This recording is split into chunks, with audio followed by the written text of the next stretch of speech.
We recently went on a trip to Sequoia, Yosemite, and Grand Canyon National Parks. They taught us a lot about the history of the Earth. We went in our 6-door truck. First, I'm going to talk about the idea of uniformitarianism. James Hutton developed the concept of uniformitarianism with Charles Lyell. Uniformitarianism is the idea that processes that happen today are going to be similar to the ones from the past. It's the assumption that history repeats itself. Uniformitarianism claims that the Earth has changed in uniform ways, so studying present-day geological events is a way to understand the past.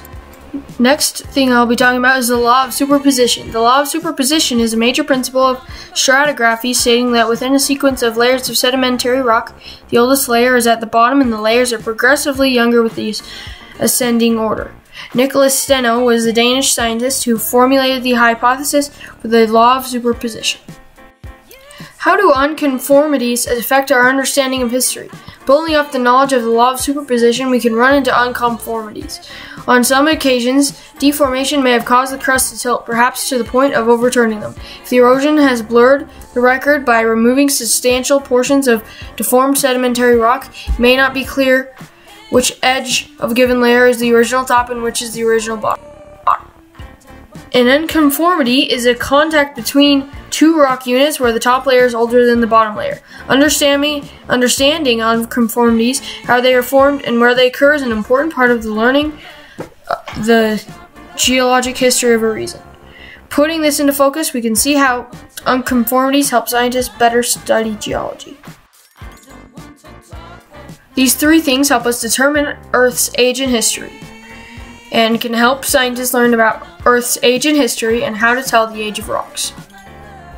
Here's some short videos of me talking about how to tell the age of different things.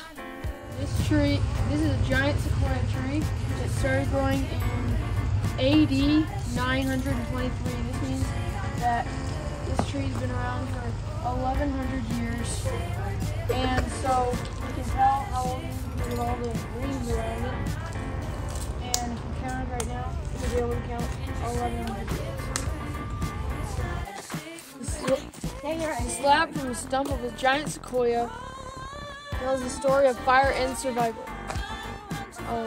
This is 2,210 years old, and it shows scars from 80 different fires.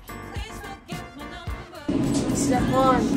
Seafloor dove under the edge of North America carried chains of volcanic islands towards the evolving continent. Step 2. Unable to follow the plunge of the denser seafloor, volcanic islands collided with the continental edge. Tremendous heat and pressure welded them together, forming the basement rocks. Forging a continent. Step 3. Erosion by rain and snow reduced the mountains to a smooth plain. The erosion continued until hard rocks forged miles below the surface lay exposed. Step 4. The land buckled into ridges and basins as the supercontinent Rodinia pushed together and pulled apart. The supergroup rocks began as limey, mud, sand, and lava flows that accumulated into the basins. Step 5. Stretching and fracturing broke apart the supercontinent Rodinia.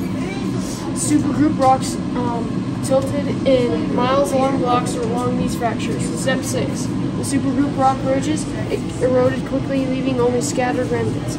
Broad swaths of basement rocks were exposed once more along the margins of a new ocean basin. Step 7. The first advance of the sea buried the remaining ridges of supergroup rocks under the beach, sand, and limy mud. Step 8. By the end of the Paleozoic, the enormous volume of sediment deposited in seas, deserts, and swamps of the coastal Arizona region had become vast sheets of rock 4,000 feet thick. Step 9. Rock layers visible in the Grand Canyon today were once buried under thousands of feet of debris as mountains to the south and west shed eroded sediments across the North Arizona region. Step 10. The nearly level uplift of the Colorado Plateau is geologically exceptional. The plateau rose thousands of feet with almost no violent folds or breaks. Step 11. As this land rose, erosion removed the higher, younger rock layers, first sculpting the landscape into forms similar to today's.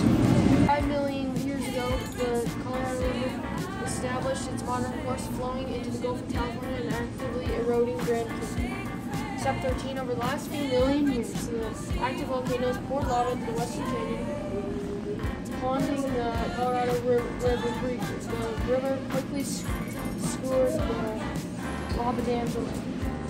Step 14. Today, the results of 1,840 million years of Earth's history lie exposed before us, but geological forces are still actively sculpting this landscape. How radioactive decay is used to determine the age of rocks. Uranium is an element found in rocks all over the world. About 1.5% of a quantity of uranium will decay to lead every 100 million years. By measuring the ratio of lead to uranium in a rock sample, its age can be determined. They call this method radiometric dating. Here's how index fossils can be used to determine the age of a rock. Index fossils are of organisms that lived over a wide area. They lived for a very short period of time and created index fossils. If there is an unidentifiable rock, then scientists try to find an index fossil in the same rock layer as the unidentifiable rock. If they do, they can research the index fossil's age and know that it is the same age. Goodbye, everyone.